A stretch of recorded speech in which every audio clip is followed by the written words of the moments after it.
Ok, bienvenue dans cette vidéo. C'est encore Aristide, votre frère. J'espère que vous allez bien. Les amis, les deux vidéos précédentes que j'ai publiées là fait choc quand je décriais ce qui se passait concernant l'arnaque sur les prises en charge. Bon, ce ne serait pas l'objet de la vidéo.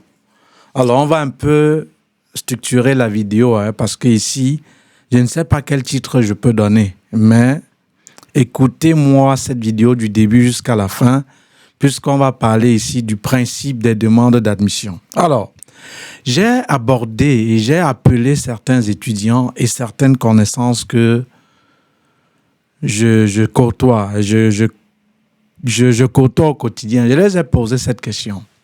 Suite à un constat, j'ai dit, mais pourquoi est-ce que quand on parle des mensonges, quand on dit des mensonges, des gens se croient, s'abordent même à la part de ces gens qui nous mentent. Mais par contre, celui qui dit la vérité, parfois avant qu'il ne finisse même, on a déjà prêt à le lapider. Vous connaissez Galilée, quand il a dit que la Terre tourne autour du Soleil. La Terre tourne. Ça a valu sa condamnation. Et c'est plus tard, après sa mort, qu'on l'a donné raison. Donc, j'ai donc fait ce constat que quand on dit la vérité, on est adulé. Et c'est comme j'ai dit le plus, ça c'est le propre de ces gens que je les appelle le plus souvent des charlatans. Mais par contre, celui qui dit la vérité, on est prêt tout de suite, une fois qu'on entend, on écoute cette vérité, on veut le lapider seulement. C'est donc dû à quoi? Les réponses de ces personnes m'ont surpris, mais ça allait toujours dans le même sens de mes pensées. Et j'ai décidé un peu vous parler de cela. Chers petits frères, vous qui m'écoutez sur cette page-ci, je ne vais pas vous dire des mensonges pour que vous soyez d'accord avec moi. Je préfère vous dire la vérité, même comme vous allez me lapider, comme pour la plupart. Comme Galilée, quand il a dit que la terre tourne, ça a valu la lapidation. Et c'est plus tard qu'on s'est rendu compte que c'est lui qui avait raison. Je préfère vous dire donc cette vérité qui va vous déplaire que le mensonge qui va vous plaire. Il y a une là, Léa Ngondi, elle m'a dit quelque chose qui m'a trop touché. Lorsque tu dis le mensonge, même si les gens veulent te lapider ou te lapident, ces gens auront raison de toi parce que tu les as menti.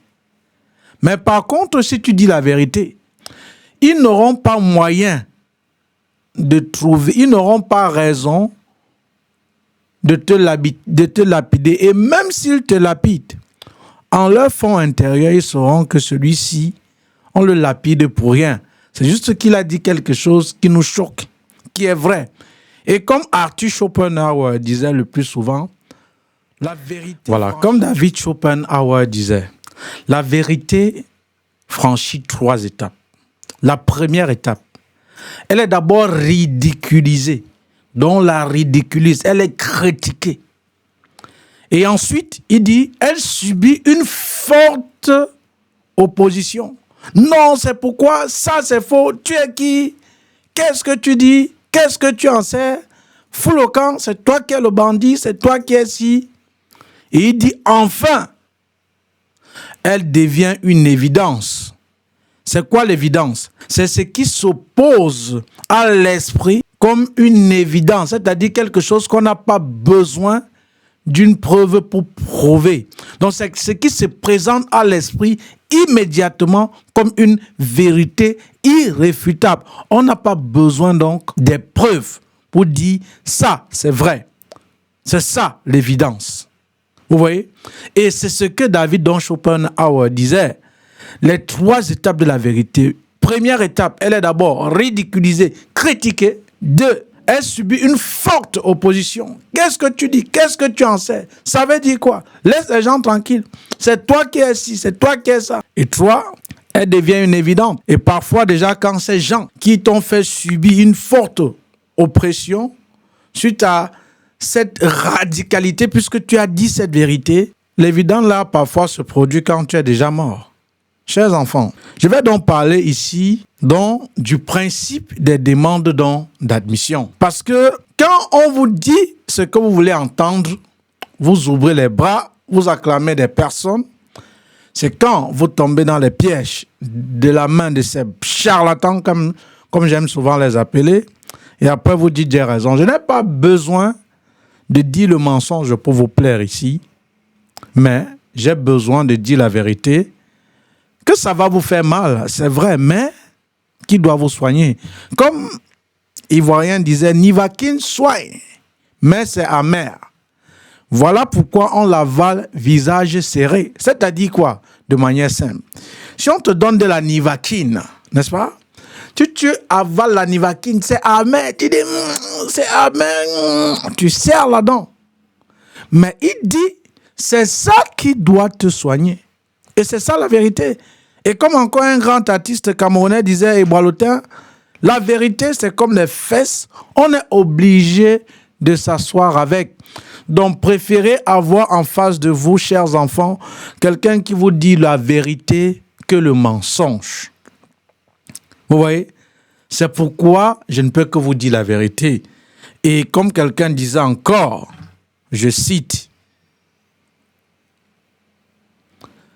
la vérité blesse, mais le sang ne coule pas. Ce n'est pas la faute à celui qui dit la vérité, mais c'est la faute à la vérité. Donc, si tu aimes la vérité, que ce soit pour la procédure, que ce soit même dans le domaine de l'infoprenariat que j'ai déjà lancé, que ce soit même dans la communauté que je suis en train de bâtir, sache que tu es à la bonne page, tu es sur la bonne chaîne, tu es sur un bon mur.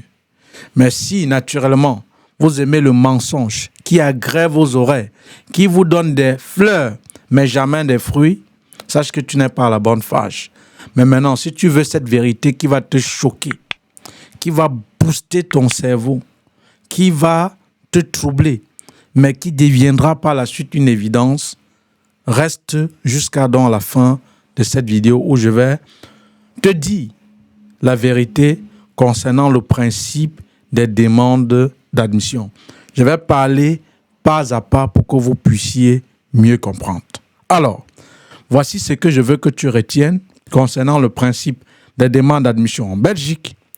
Et ça sera la toute dernière vidéo concernant le principe des demandes d'admission, puisque plusieurs fois, j'ai déjà fait.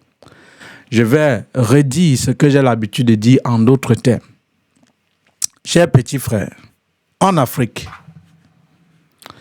si on prend par exemple le cas du Cameroun, comment se font les demandes d'admission dans des universités en Afrique? Et j'ai pris le cas du Cameroun. Quand au Cameroun, vous venez d'obtenir le bac, ça peut être un bac A, un bac D, un bac C, peu importe. Une fois que vous obtenez le bac, il va falloir que vous poursuivez vos études supérieures dans les universités ou des écoles professionnelles, peu importe. Alors, comment ça se passe les demandes d'admission, d'inscription dans les universités en Afrique? Une fois que vous obtenez votre bac et que vous voulez peut-être fréquenter à l'université, la pension ou la scolarité, c'est 50 000. Entre parenthèses, ça peut augmenter, je ne sais pas combien ça coûte dans vos différentes universités là. C'est 50 000. Même si tu as un bac D et que tu veux t'inscrire en sciences économiques à l'université, pourtant, en principe, c'est ceux qui ont le bac. Si tu as un bac A, et que tu veux t'inscrire en sciences économiques, par exemple, pourtant, ce sont des gens qui ont le bac D qui vont s'inscrire vers ces filières, puisque c'est une filière scientifique.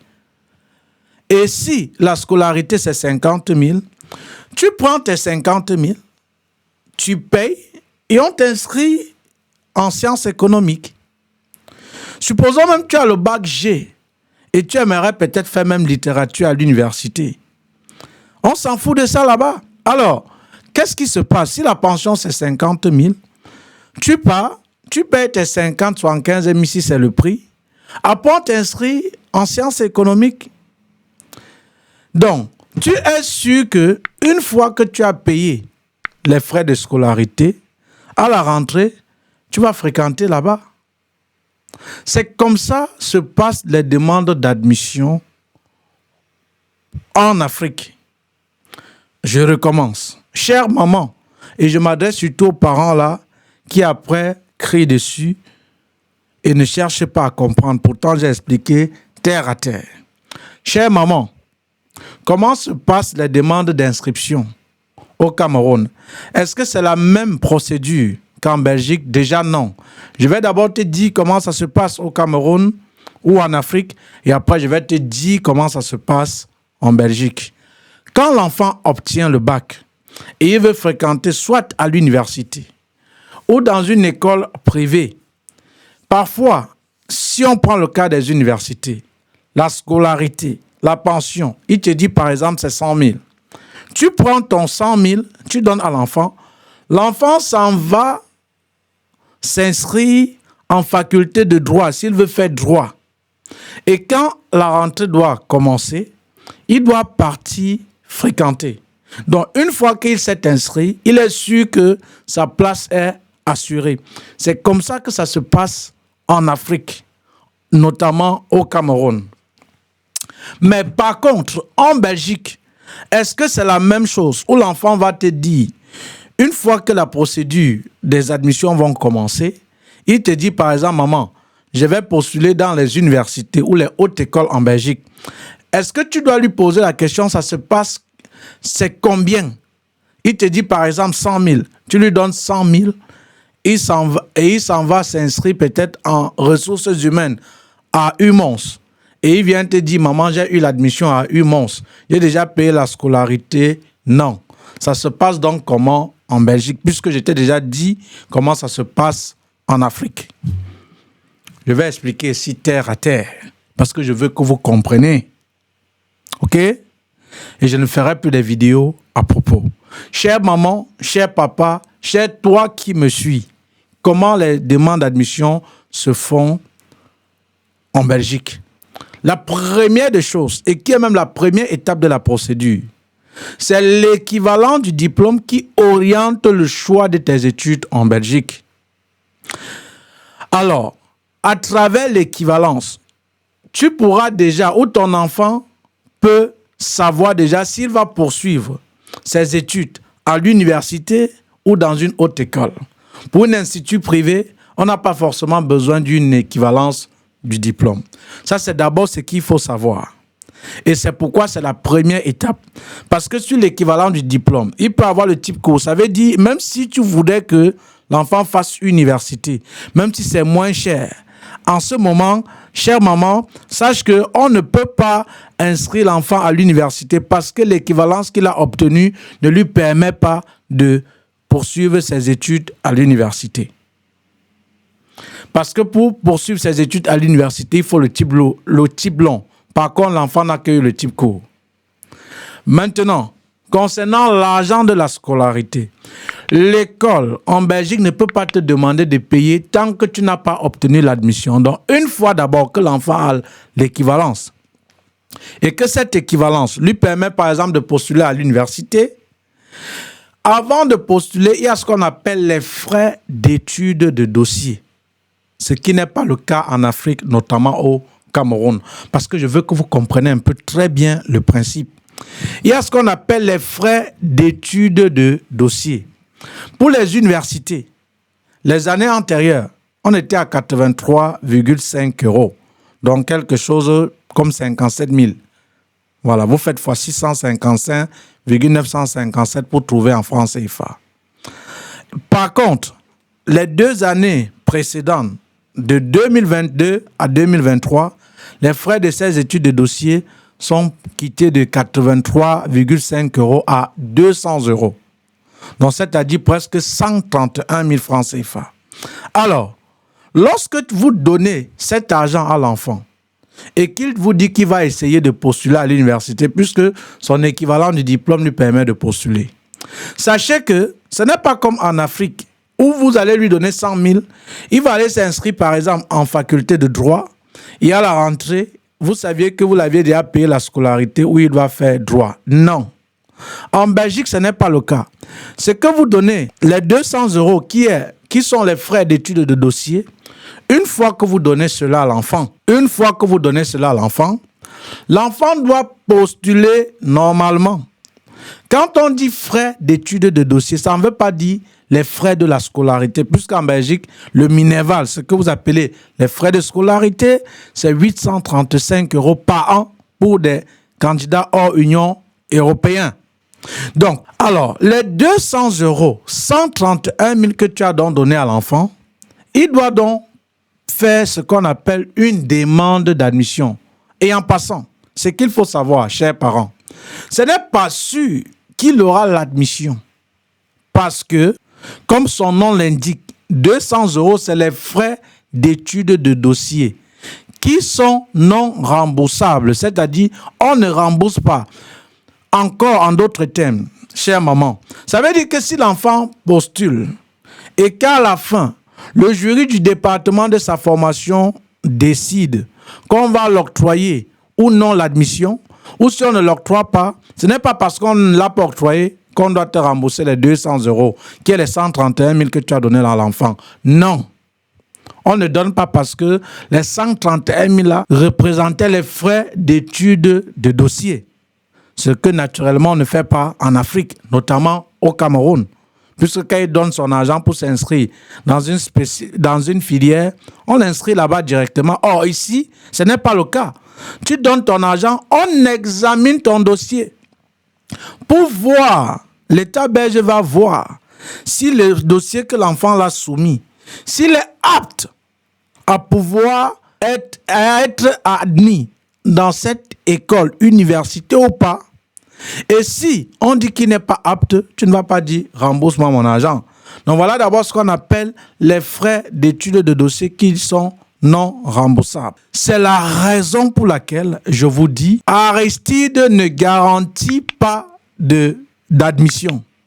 Parce que ça ne dépend pas de moi. Je ne suis propriétaire d'aucune haute école, d'aucune université. C'est des charlatans qui vont vous dire, donnez-nous l'argent et on va trouver une admission à votre enfant. Je dis c'est des charlatans. Un charlatan, c'est un pharisien. En fait, ce sont des gens que Jésus tirait violemment sur eux. Parce que il disait au peuple de faire ce qu'eux-mêmes ils étaient incapables de faire. Ce sont des vendeurs de tapis. Ceux-là qui savent pertinemment que ce qu'ils disent, ils ne peuvent pas faire, mais ils vous prennent de l'argent pour ça. Je n'ai rien contre ceux qui prennent de l'argent, d'autant que je ne prends pas, je ne fais rien gratuit. Je prends énormément. Mais je me dois au moins de vous dire cette vérité. Ça veut dire quoi? Si quelqu'un vous dit, je vais garantir l'admission à votre enfant, que ce soit un agent de voyage, que ce soit un faiseur de papier, fuyez cette personne parce que rien ne garantit l'admission. Tu peux même avoir 18 ans. Ce n'est pas parce que c'est l'âge, ce n'est pas parce que l'enfant est intelligent qu'il va fréquenter à telle université ou haute école. Par exemple, en Afrique, on lance des concours. Si je prends par exemple le cas de Chevreul, de Liberman, de Saint-Michel, on entre là-bas par concours. Et qui dit concours, ça veut dire quoi? Il faut avoir la moyenne requise pour être recruté. Vous voyez? En ce moment, si tu n'as pas la moyenne, tu peux composer 1000 fois. Tant que tu n'as pas cette moyenne, tu ne dois pas être accepté dans cette école. Vous voyez? Donc, c'est la même chose dans les universités. Tu peux même avoir, tout comme dans un concours, tu as 10 de moyenne. Je n'ai pas dit un examen parce que les critères pour l'examen et le concours, c'est différent. Puisque les concours, il y a un certain nombre, il y a des moyens requis. On peut dire on prend les 15 de moyenne. Tu as même 14,50. On te refuse parce que c'est un concours, on veut 15. Puisqu'il y a plusieurs personnes qui ont déjà même 14,50. Mais on veut les 15 pour les prendre. Vous voyez?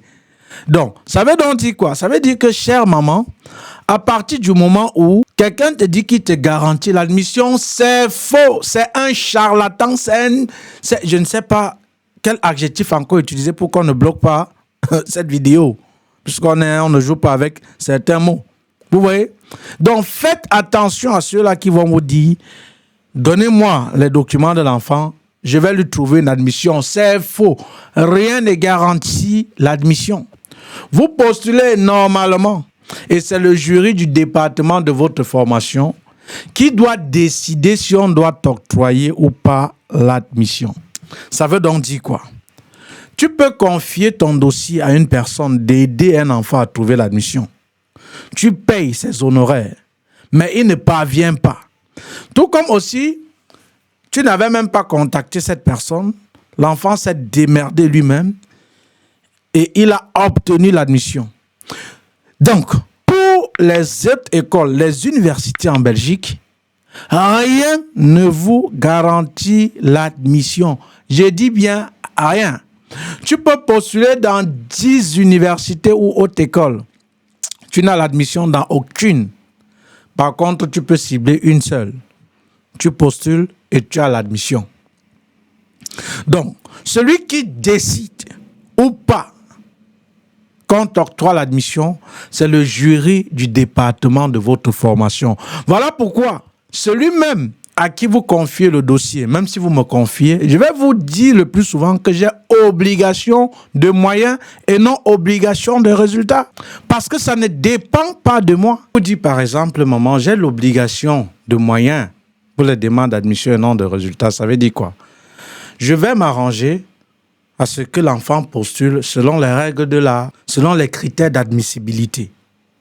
Mais maintenant, ce n'est pas obligé qu'à la fin, l'enfant ait l'admission, puisque ça ne dépend pas de moi. Donc, j'ai obligation de moyens, pas de résultats. Vous voyez? Donc, ça veut donc dire quoi, chère maman? L'enfant peut donc postuler dans 10 écoles. 10 universités n'a pas l'admission. Parce que ça ne dépend pas de celui qui l'aide ou de celui qui postule. Non.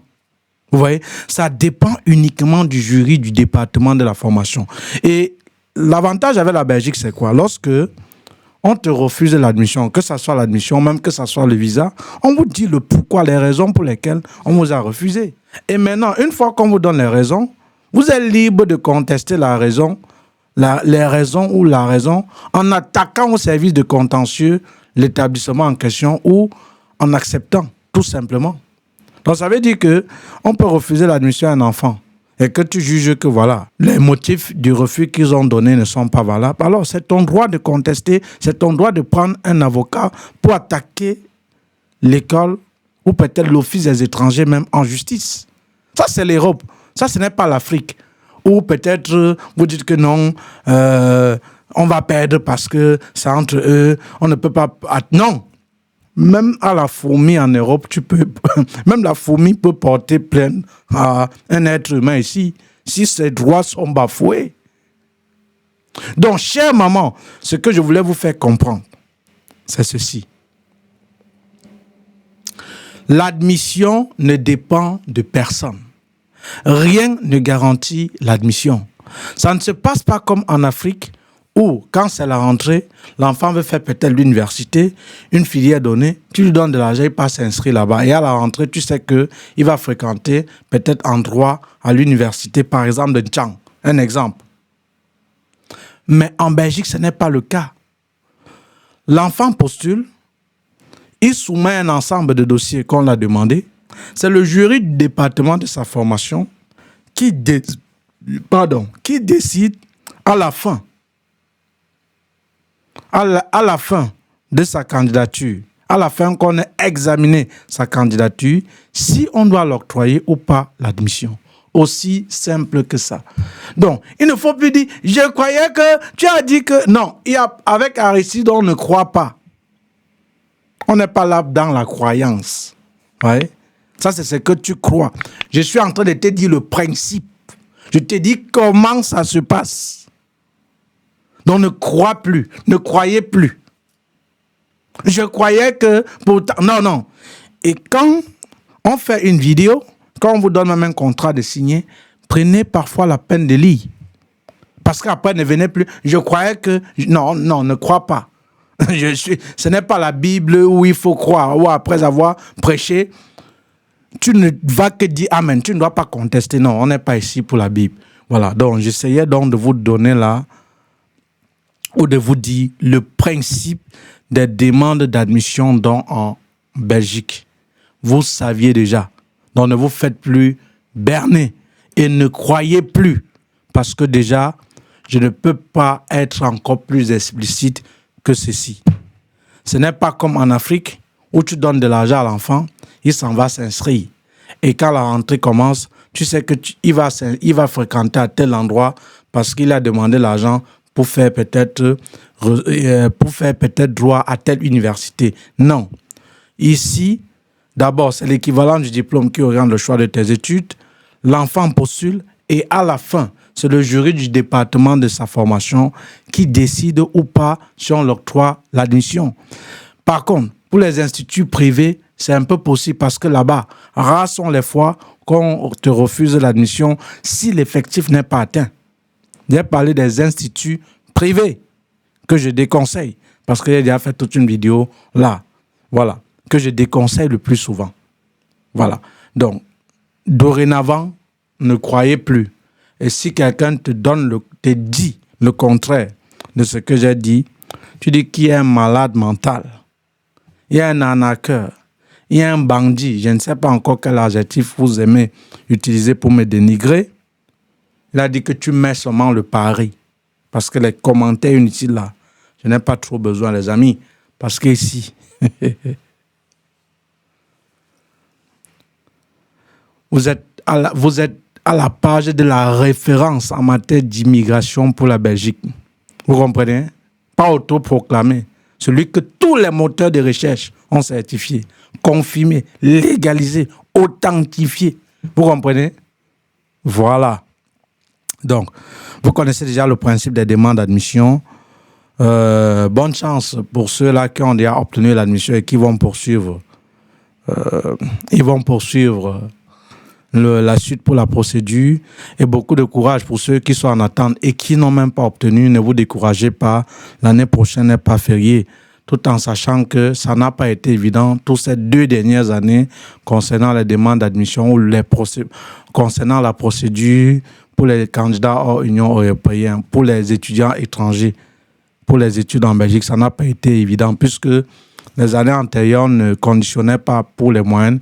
Mais ces années, même les hautes écoles et certains, pour la plupart, ont conditionné certains étudiants à avoir un certain nombre de moyens au bac comme en licence. Donc du coup, la moyenne qu'on demandait le plus souvent, la plupart n'avaient pas ces moyens-là. Donc ça n'a pas été évident.